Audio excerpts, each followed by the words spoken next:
شروع اللہ کے بابرکت نام سے. تمام احباب کی خدمت میں اقبال خورشید کا سلام. آج 1 منٹ اسٹوری کی 14ویں ایپیسوڈ میں ہم بات کریں گے ایک ایسی کتاب پر جو اپنے موضوع، زبان اور رد عمل کے حوالے سے منفرد ثابت ہوئی. ایک کتاب جس نے جمود توڑ ڈالا اور کئی کلیشے غلط ثابت کیے.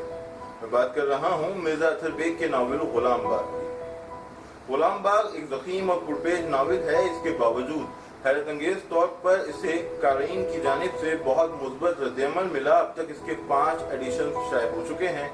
بات ناقدین کی ہو تو ایک نقاد نے یہ کہا، غلام باغ اردو میں آگ کا دریا اداس نسلیں کے بعد تیسرا بڑا واقعہ ہے.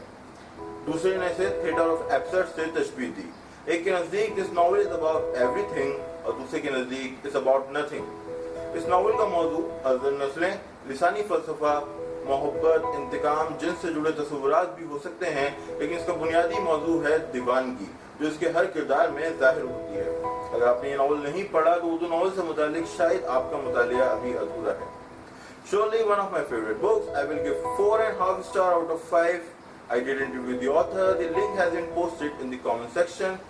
Your feedback means a lot. Thank you for watching this video.